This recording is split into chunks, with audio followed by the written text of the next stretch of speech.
He left me to die with our newborn after my diagnosis 5 years later. I owned his company. He left me to die when I needed him most, weak, shivering, holding our newborn baby in my arms, still bleeding from the hospital bed where life and death met. The diagnosis had just come: lymphoma, the doctor said, his eyes heavy with pity. But Ethan, my husband, didn't shed a tear. He looked at me like I was already gone. "I can't do this, Grace," he said coldly. "You're sick. You can't work. You can't even hold your head up. What kind of life is this for me?" Then he turned his back, picked up his phone, and walked into the arms of Vanessa Brooks, my best friend, the woman who once promised to help me plan our baby shower. He left me alone, with nothing but a crying baby, unpaid hospital bills, and a heart too weak to keep beating. I thought it was over. I thought that was where my story ended.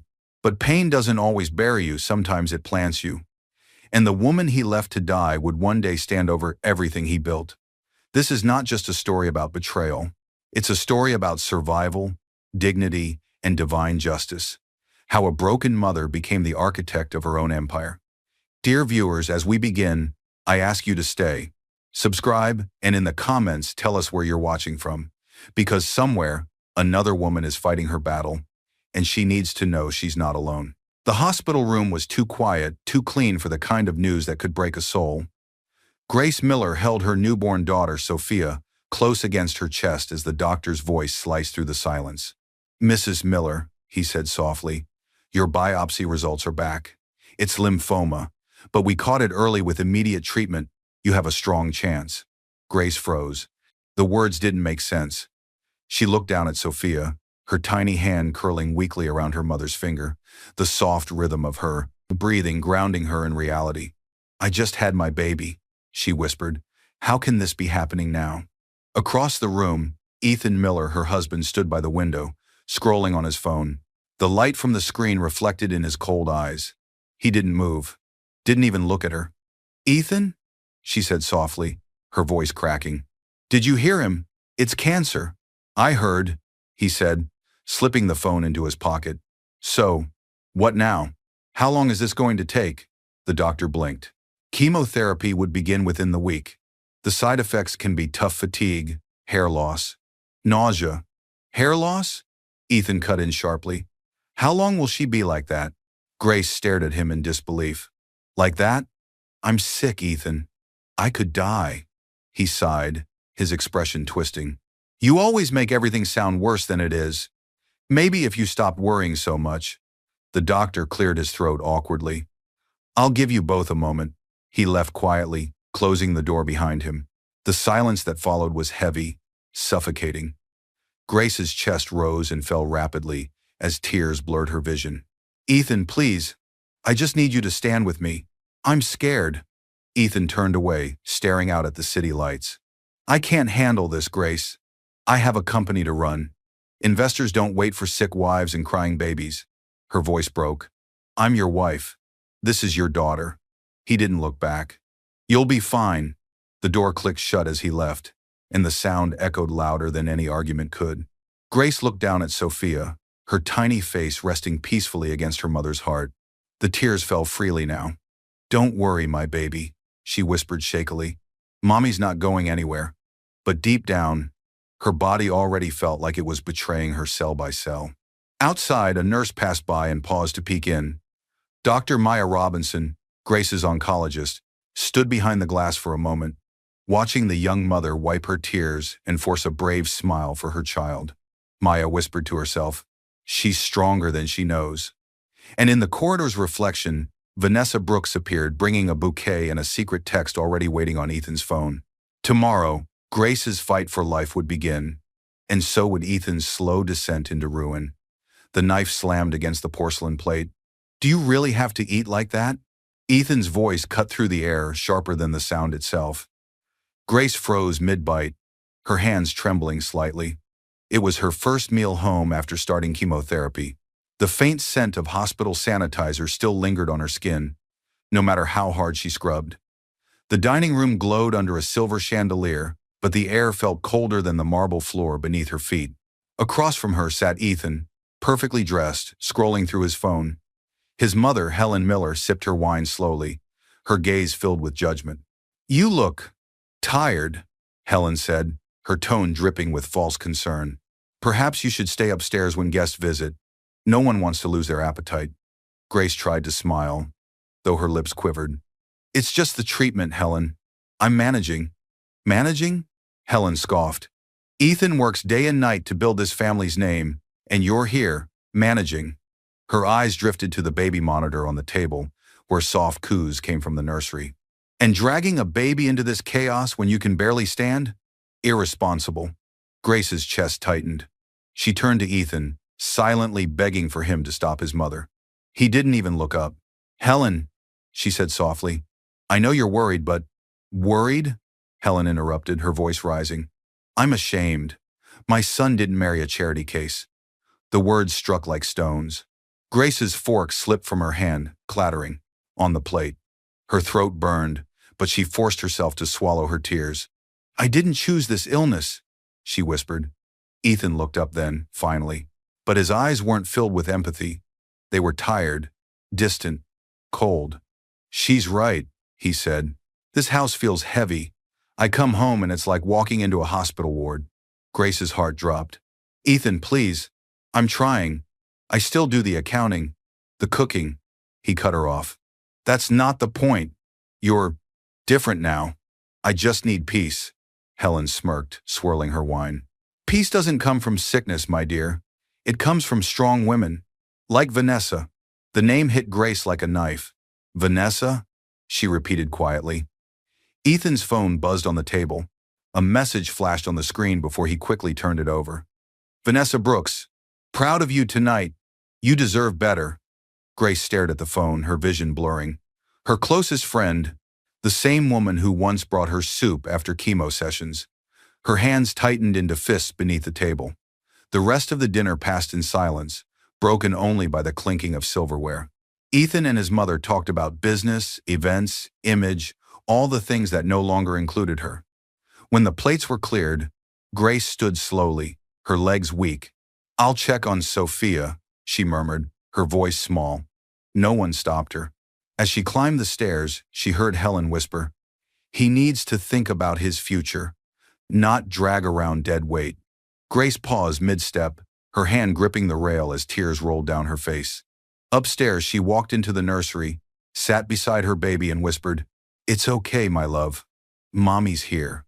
We'll be okay." But when she looked back through the half-open door, she saw Ethan on his phone again, smiling faintly. Her chest ached with something new, not just pain, but a quiet knowing. Something inside her whispered, "He's slipping away." And she had no idea that the next time she woke up in that hospital bed, he would already be gone. The heart monitor screamed. Grace's body jerked as the nurse rushed in, followed by Dr. Maya Robinson. Her veins burned where the chemo line dripped, her pulse wild. Sweat drenched her hospital gown. She tried to lift her head, but the room spun into gray. "Stay still, Mrs. Miller," Dr. Maya said firmly, checking her vitals. "You're dehydrated.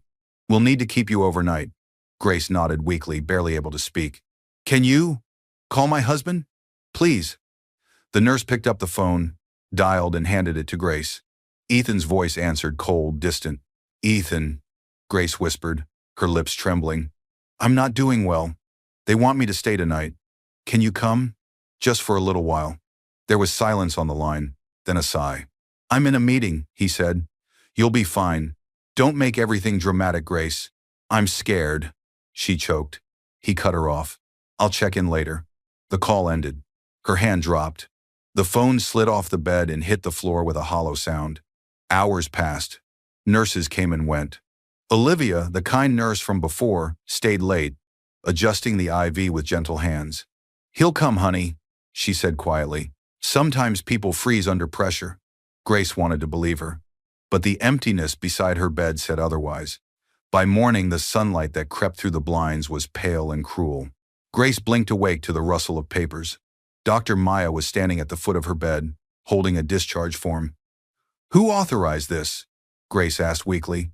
"Your husband, doctor," Maya said softly. "He signed you out, against medical advice." Grace's stomach twisted. "But I can't even walk." I tried to stop him, the doctor said, eyes filled with pity. He said he'd take you home. Before Grace could reply, the door opened. Ethan stepped in crisp shirt, polished shoes, no warmth in his face. Get dressed, he said flatly. We're leaving. Grace stared at him. Why? I'm not ready, the doctor said. He slammed the papers on the bed.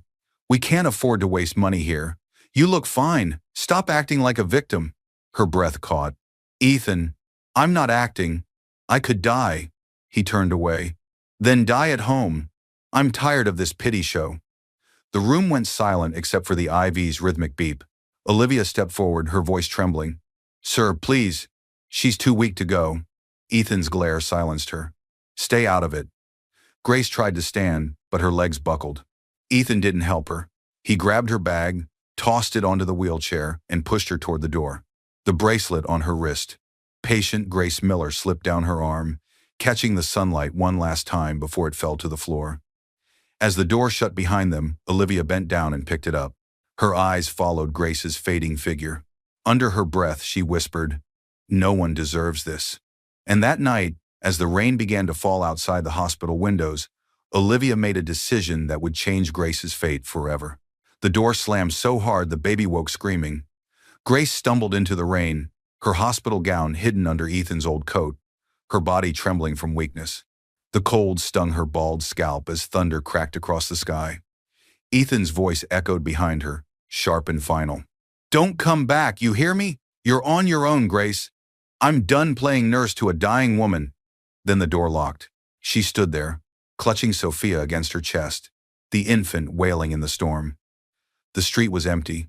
The neighbors' curtains twitched, but no one opened their doors. She tried to move, but her knees gave way. She collapsed beside the curb, the rain washing her tears into the gutter. For the first time, she realized she might actually die not from the cancer, but from being forgotten. Headlights cut through the downpour. A small car stopped, the door opened, and a familiar voice shouted, Grace? Grace Miller? It was Nurse Olivia Grant, the woman who had comforted her through those long chemo nights. She ran out with an umbrella, soaked within seconds. My God! Olivia gasped, helping her up. What are you doing here? Where's your husband? Grace couldn't answer. She just cried. Olivia looked at the tiny baby clinging to her mother's chest, her eyes softening with fury. Get in the car. Now. Minutes later, Grace found herself wrapped in a warm blanket in Olivia's modest apartment. The kitchen smelled of coffee and baby powder. Olivia's home was small but full of light-framed family photos, knitted throws, and a faint hum of gospel music in the background. You'll stay here for now, Olivia said gently, setting down a steaming bowl of soup. Eat. You need strength. Grace stared at the bowl, her hands shaking. I can't take this from you. You're not taking anything, Olivia said firmly. You're surviving. That's what women do. The warmth hit Grace's throat like fire and comfort all at once. She ate slowly, tears falling into the bowl. For the first time in weeks, someone was kind. Later that night, as Sophia slept in a borrowed crib, Grace sat by the kitchen window. Olivia joined her, 2 cups of tea steaming between them. I know what it's like, Olivia said softly. My husband left when I got sick years ago, said he couldn't handle watching me fall apart. She smiled faintly. He didn't stay to see me rise again either. Grace looked at her, something sparking in her chest. How did you start over? Olivia shrugged. One day at a time. One number at a time. Grace frowned. Numbers? I file hospital bills part-time, Olivia explained. There's always work for careful eyes. Grace's heart stirred. She used to be an accountant. Before sickness stole her purpose. Before betrayal stole her peace. She looked down at her trembling hands and whispered, Maybe I can help. Olivia smiled. Then you'll start tomorrow. Outside, the rain had stopped. The world was still. Grace looked at the sleeping baby and touched her wrist where the hospital bracelet had once been. A small light flickered inside her, faint but alive. And in that quiet apartment, the woman Ethan had thrown away began her first step back to life. What she didn't know was that one of those hospital bills she'd start filing soon would carry a name she once loved. The paper tower collapsed. Grace gasped as hundreds of medical bills scattered across the clinic's small office floor. fluttering like snow. The old calculator on the desk beeped wildly. She bent down, weak from chemo, her arms trembling, trying to gather the files before the fan blew them apart.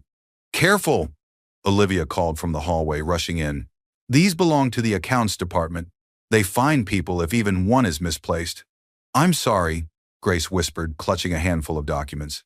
"I was just trying to organize the unpaid records." Before Olivia could reply, a firm voice echoed from behind them. "Who authorized you to touch those?" They turned. A woman in her 40s stood by the door, sharp gray suit, confident stride, intelligent eyes. Her name tag read, Clara Hayes, Audit Manager. She was known around the hospital for her precision and for never missing a number. "I did," Olivia said quickly, stepping forward. "Grace has been helping me with sorting. She used to be an accountant." Clara arched a brow. "An accountant?" She looked at Grace skeptically. "Show me what you've done." Grace's stomach twisted. Her hands shook as she lifted the files onto the desk. I just noticed some patterns in the patient. Charges," she said softly. They didn't add up. Clara adjusted her glasses and scanned the files. Within seconds, her expression changed from annoyance to surprise. Every mismatched number was underlined. Every misplaced charge corrected in red pen. The columns were perfectly balanced. She looked up slowly. "You did this?" Grace nodded, unsure if she had crossed a line. "I didn't mean to interfere. Numbers calm me. They make sense when nothing else does." Clara placed the file down. "Do you know how long my team's been trying to trace this error?" "No," Grace whispered. 3 weeks. Olivia smiled faintly from behind. Clara crossed her arms. "Where did you work before?" "Golden Gate Accounting," Grace said. "Until my illness." Clara tapped her pen against her chin, studying her. "You're sharp, I can tell. How do you feel about actual work? Part-time, flexible hours, reviewing patient accounts?" Grace blinked. "You mean a job?" Clara's lips curved slightly. "I mean a chance." For a moment, Grace couldn't breathe. After everything, the hospital, the abandonment, the cold nights feeding Sophia with watered milk, someone finally saw her worth again. Tears welled in her eyes. "Thank you. I won't let you down." Clara smiled. "Good. Report to me tomorrow. Bring your calculator, not your fear." That night, Grace sat by the window of Olivia's small apartment, looking at the city lights. She whispered to her sleeping baby, "Mommy's working again." Her reflection in the glass looked fragile but alive. The storm inside her had begun to quiet, replaced by something steadier purpose. But as she filed her first set of records the next day, one company name kept appearing across multiple invoices, the name that froze her blood and sent her hands trembling over the keyboard. Miller Dynamics, her husband's company. The same man who left her to die was about to unknowingly hand her the first thread that could unravel everything he built. The stapler slipped from Grace's hand and hit the floor with a sharp crack. Her eyes stayed frozen on the header printed at the top of the invoice in front of her. Miller Dynamics Health Partnership Account. Her pulse quickened. That name, his name, cut through her like ice. She whispered it under her breath. Ethan Miller. Clara Hayes, the audit manager, looked up from her desk. "Something wrong, Grace?" Grace quickly gathered herself. "No, ma'am, just double-checking the reference numbers." "Good," Clara said, tapping her keyboard. "We're doing internal reviews for several partner companies. If you see inconsistencies, flag them. We'll need transparency for all our corporate donors." Transparency. The word stung. Ethan had built his life on lies, especially about money. As Clara left the office for a meeting, Grace sat alone under the pale glow of her computer screen. Her fingers hovered over the keyboard. Row after row of numbers blurred together donations, invoices, and funding reports tied to Miller Dynamics' charity division. Something didn't add up. The payments from Miller Dynamics came in large, clean numbers, every 30 days. But the hospital's matching records showed no corresponding credits. It looked perfect, too perfect. Grace zoomed in on one entry.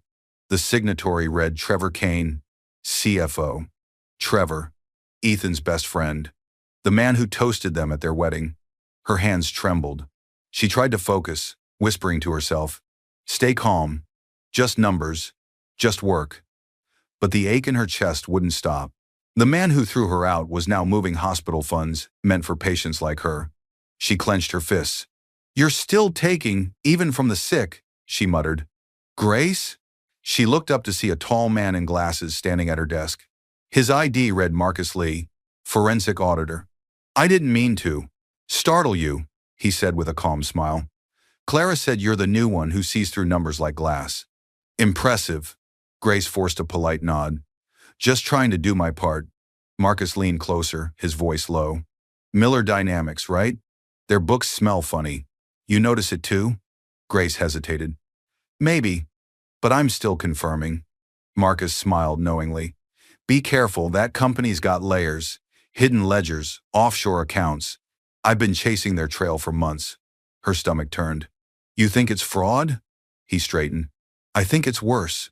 Grace looked back at the screen, her reflection ghosting over the Miller Dynamics logo.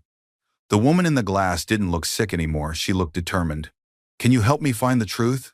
she asked quietly. Marcus nodded. "If you're ready to risk it."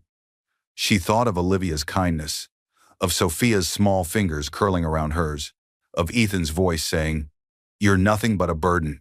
Grace lifted her chin. "Then I'm ready." That night, as she left the office, she walked past the glass building across the street, Miller Dynamics headquarters. Through the wide windows, she saw Ethan and Vanessa laughing with champagne glasses in hand. Her stomach tightened, but her eyes stayed cold. Because for the first time, she wasn't running from the past, she was walking straight toward it. And inside that laughter-filled building, one secret ledger waited for her to open it. The champagne cork exploded like a gunshot. Golden liquid rained over a sea of applause as Ethan Miller raised his glass under the glittering chandeliers of the Grand Lux Hotel. Cameras flashed from every corner. The banner behind him read in bold gold letters, "Miller Dynamics, celebrating record profits." "Ladies and gentlemen," Ethan announced, voice confident and proud, "tonight isn't just about numbers. It's about resilience, leadership, and family."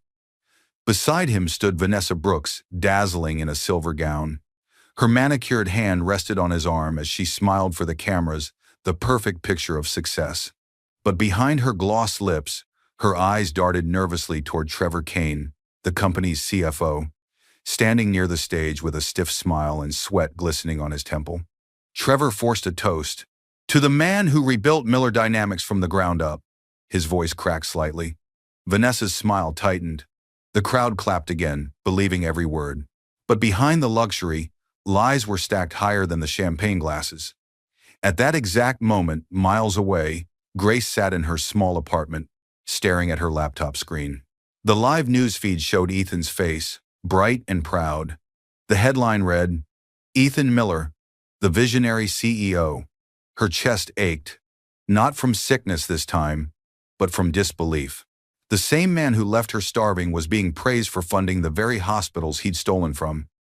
Olivia entered with a cup of tea. "Turn it off, honey. Don't let his lies steal your peace." Grace shook her head.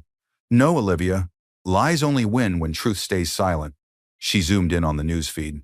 In the background, she noticed Trevor Kane glancing at a folder. Vanessa clutched tightly, a white envelope marked donor funds. Grace froze. "He's still moving money through the hospital system." Olivia frowned. "What do you mean?"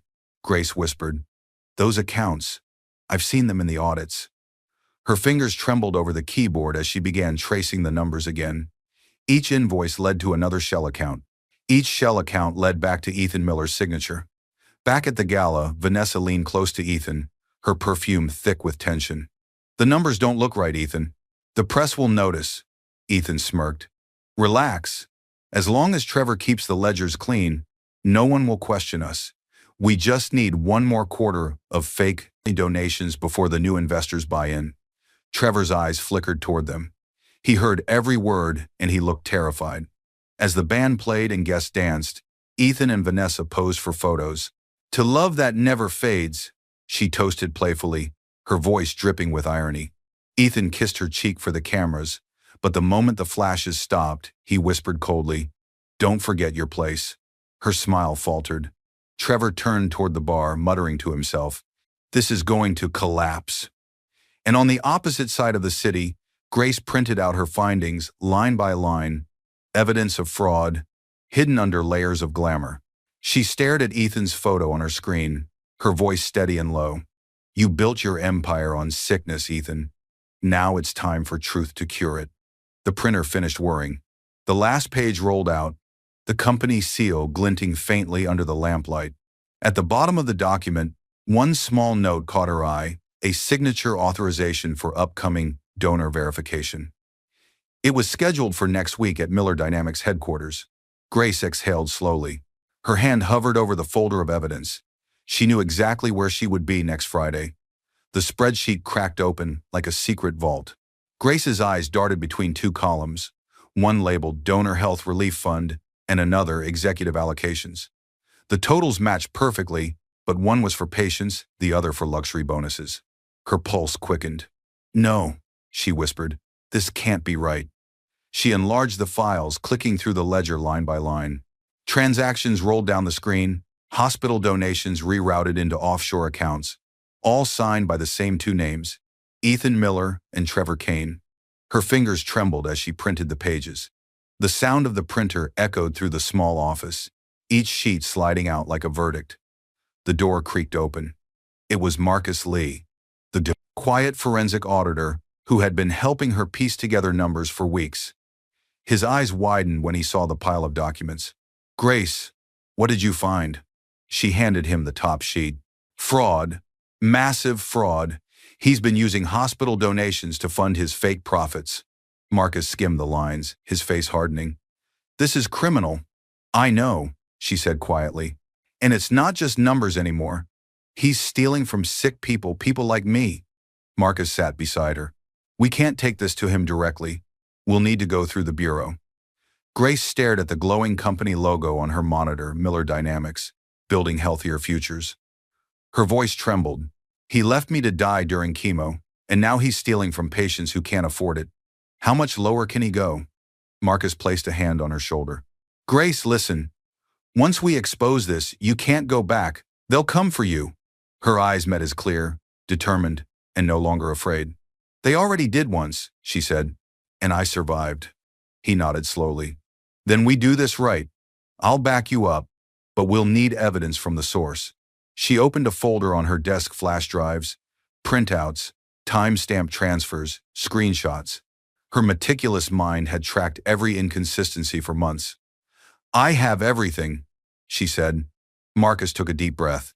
Then tomorrow, we submit the report anonymously to the Financial Crime Bureau. Silence filled the room. Outside, thunder rolled, distant but steady. Grace looked out the window at the city skyline, her reflection blending with the lights. For the first time, she didn't see a victim. She saw a woman standing on the edge of justice. She reached into her bag and pulled out something small, the old hospital bracelet Olivia had kept for her. The faded tag still read, Patient Grace Miller. She tied it around her wrist. For every woman who was left behind, she whispered, for every mother who was called worthless. Marcus turned off the lights. You sure you're ready for this? Grace nodded. Ready enough to finish what he started. As they stepped out of the building, the night air felt sharp and alive. Grace clutched the flash drive tight in her palm. Tomorrow, she would send it. Tomorrow, Ethan's empire would begin to fall. But she didn't know someone else had already seen her copying those files. And by sunrise, that person would make a call that could change everything. The email cursor blinked like a heartbeat. Grace's finger hovered over the send button, the flash drive plugged into her computer like a loaded weapon. Every file, every chart, every signature was their months of fraud compressed into a single truth. She stared at the subject line she'd typed, Confidential, Miller Dynamics Financial Crimes, Evidence Submission. Her chest heaved. This was it, the line between fear and freedom. Grace, are you sure? Marcus asked, his voice low but urgent. He stood by the window, checking the street below. Once you send this, there's no going back. You'll be their enemy. Grace's hand trembled. They were already my enemy when they left me to die. She pressed send. The screen blinked, and it was done. The files vanished into the encrypted inbox of the Financial Crime Bureau. Marcus exhaled slowly. You just changed everything. But then, the lights flickered. Once, twice, then steadied. Grace froze. Did you see that? Marcus moved toward the door and peeked into the hall. Empty. Probably maintenance, but his voice wasn't steady. He closed the blinds and locked the door. We should leave separately tonight, just in case. Grace nodded, packing the printed copies into her satchel. She paused, pulling out her phone. On the screen was a photo of Sophia sleeping beside her teddy bear, her little chest rising and falling. She whispered, "For you, my love." The storm outside cracked open, lightning flashing through the blinds. Grace turned off her laptop and slipped the hospital bracelet tighter around her wrist, a silent armor. Marcus stepped closer. "You know what's ironic?" he said softly. Grace looked up. "The same man who thought you were too weak to fight him has no idea you're the one holding the match." Grace smiled faintly. "Let's see how his empire burns." They exited the small office into the dark corridor. The hum of the building felt different tonight, colder, aware. Grace stopped when she saw the faint shadow of someone at the far end of the hall. "Marcus," she whispered, but the figure turned away before she could see a face, disappearing down the stairwell. They walked faster. The elevator doors opened, and they stepped in.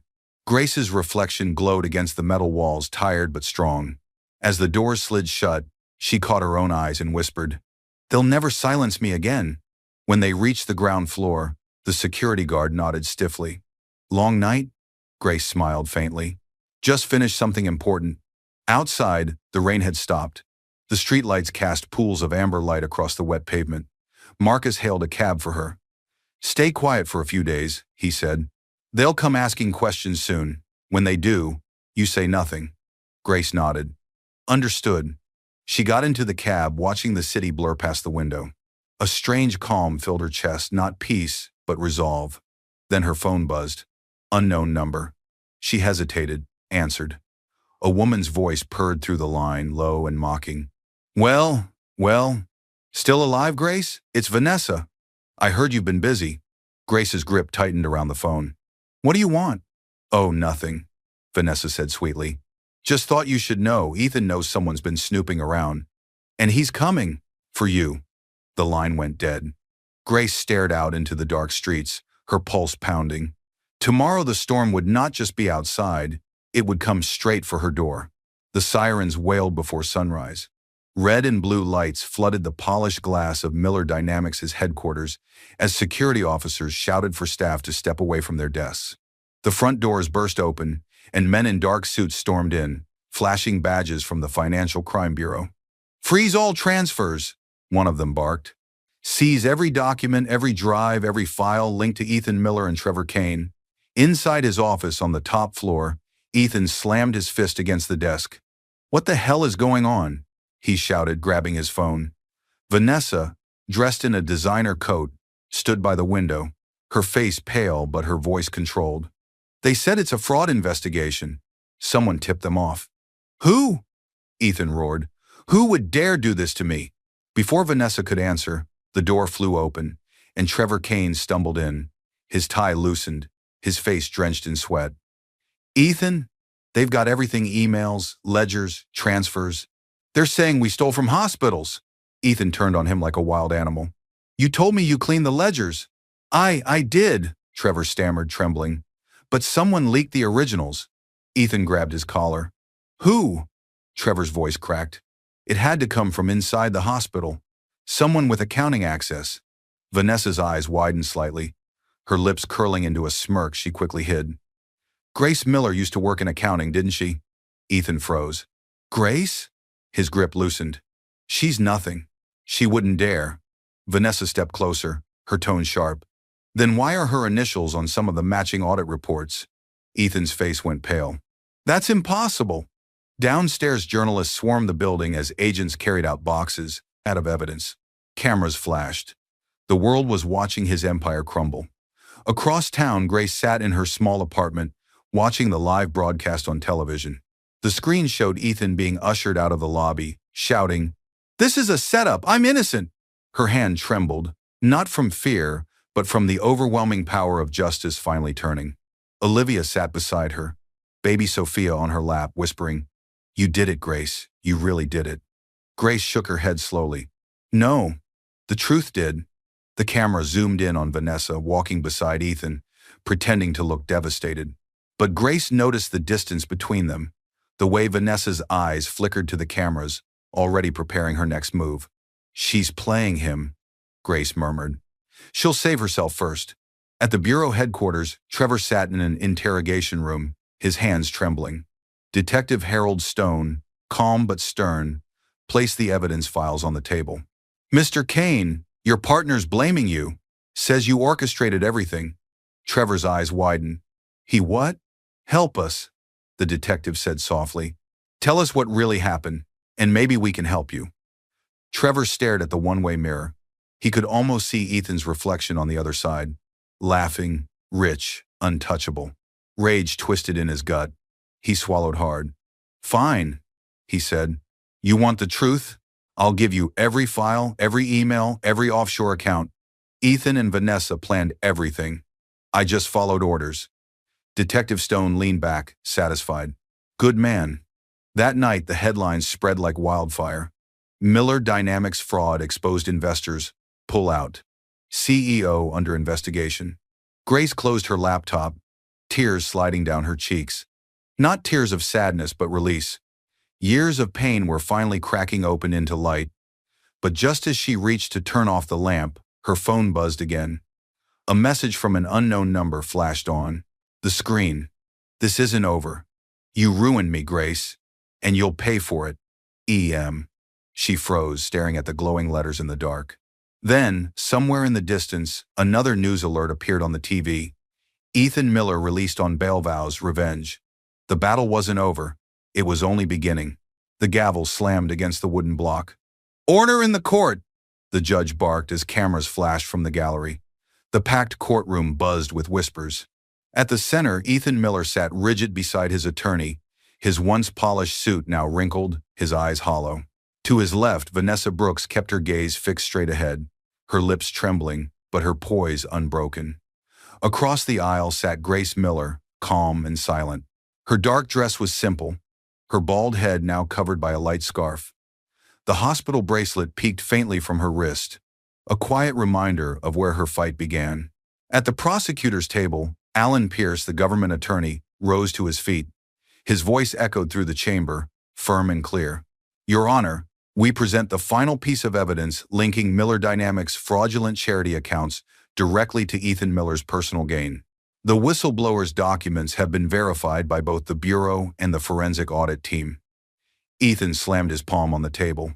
"Lies, all of it. Someone forged those." Alan didn't flinch. "Really? Then perhaps you'd like to explain the $48 million transferred to your offshore account in the Cayman Islands signed by you and your mistress, Vanessa Brooks." A gasp rippled through the audience. Vanessa turned to him, eyes blazing.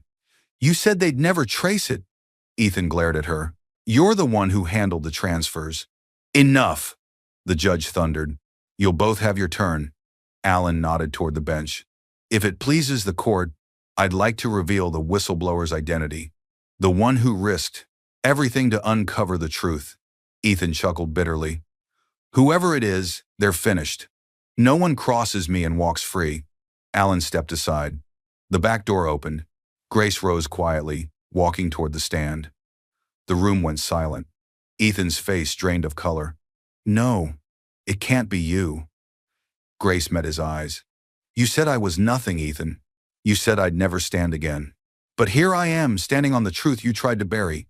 Cameras flashed like lightning. The crowd murmured her name, Grace Miller, the whistleblower. Alan approached the judge. "Your Honor, the whistleblower has requested that instead of financial compensation, she be awarded equity ownership in the recovered assets to rebuild the company with transparency and integrity." The judge nodded. "Request granted. The court hereby transfers 20% of Miller Dynamics assets to Grace Miller as restitution and recognition for her service to justice." Ethan slumped in his chair, face pale. Vanessa buried her head in her hands. Grace inhaled slowly, tears glinting but unshed. "I didn't destroy you, Ethan. You destroyed yourself the moment you traded love for greed." The gavel struck again. Case closed. As the courtroom erupted in noise cameras, gasps, reporters shouting questions, Grace turned and walked past Ethan. He reached for her wrist weakly. "Grace, please," he whispered. voice cracking. Don't let them take everything. She looked down at him, eyes calm and sad. They're not taking it, Ethan. They're returning it. She stepped into the corridor, sunlight pouring through the courthouse windows, her hospital bracelet glinting softly. But as she walked outside, a crowd swarmed her with cheers and questions, and through it, a single figure watched from a distance. Helen Miller, Ethan's mother, clutching her purse with trembling hands, her face pale with shame. She turned away and whispered, "God forgive us," because tomorrow she would come to Grace's door not to scold her, but to beg. The courthouse doors burst open into a storm of flashing cameras and shouting voices. "Mrs. Miller, how does it feel to expose your husband? Grace, do you plan to rebuild the company? Do you forgive him?" Grace didn't answer. She simply walked steady, graceful, the same quiet strength that once trembled in a hospital bed now shining through her calm face. Reporters pressed closer, microphones waving, until Detective Harold Stone stepped in front of her and cleared a path. "Let her breathe, people." Outside, the morning sun glared across the marble steps. Ethan Miller stood at the bottom, surrounded by police officers. His wrists were cuffed, his suit wrinkled, his face streaked with sweat and tears. The man who once looked untouchable now looked hollow, broken glass in human form. "Grace!" he shouted, voice hoarse. "Please, don't walk away." She stopped halfway down the steps. The crowd fell silent. Cameras zoomed in. She turned slowly, her expression unreadable. "Grace, please," Ethan begged, falling to his knees. "I was stupid, I was weak. I didn't know what I had." His voice cracked, desperation rising. "I've lost everything. The company, the house, even Vanessa's gone. I only have you left."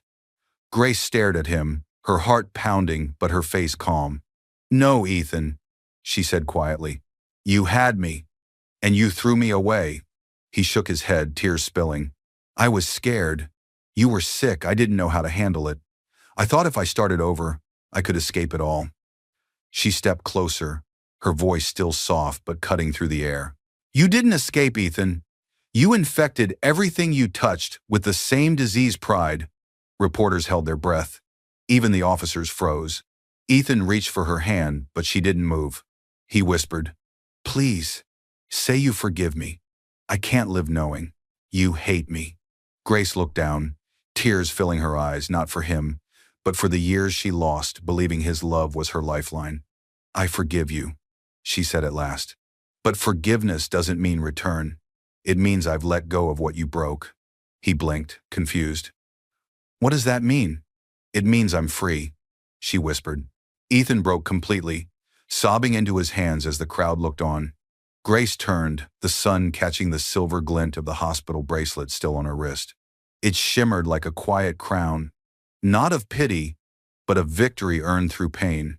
As she walked away, reporters shouted her name, flashes lit the air, but she didn't look back. She passed through the sea of people and into the waiting car. Olivia sat inside, holding baby Sophia. Olivia smiled faintly. "You did it." Grace's eyes softened as she buckled Sophia in. "No. Truth did it." The car pulled away slowly. In the rear window, Ethan was still on his knees, the world watching his collapse. Grace rested her head against the seat, exhaling for what felt like the first time in years. But as they turned the corner, a black car began following them unmarked, its windows tinted. Olivia noticed it first. "Grace, someone's behind us." Grace opened her eyes, her calm returning like steel.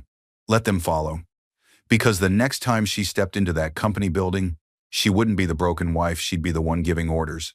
The boardroom was silent until the door slammed open.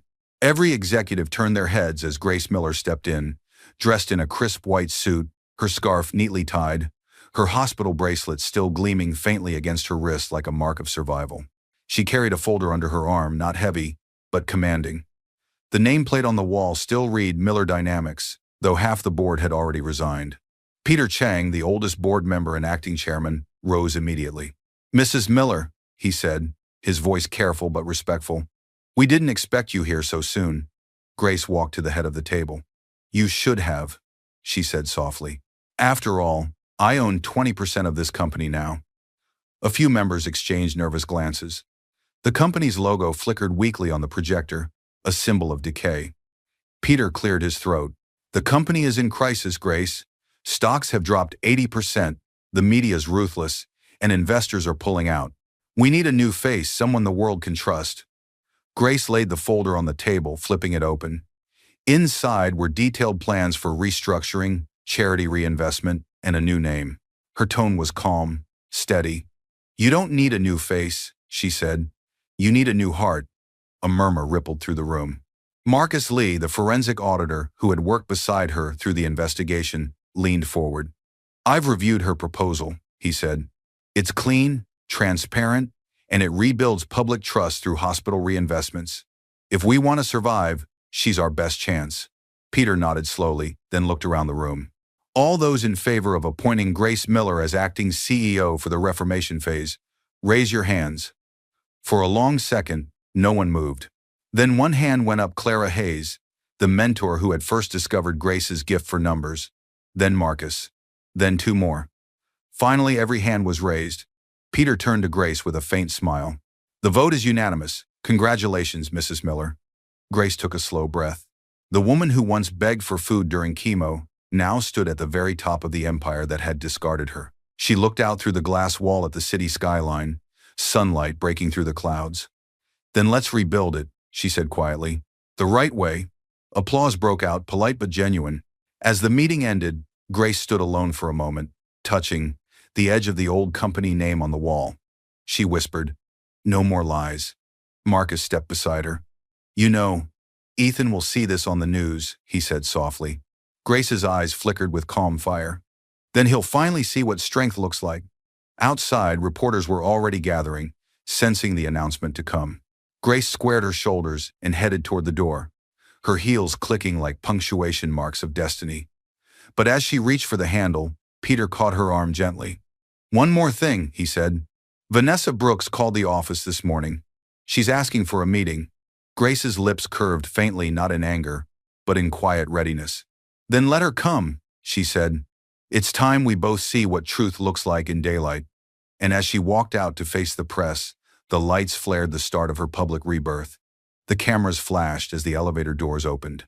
Grace stepped out, every light in the lobby reflecting off the new silver logo mounted on the wall.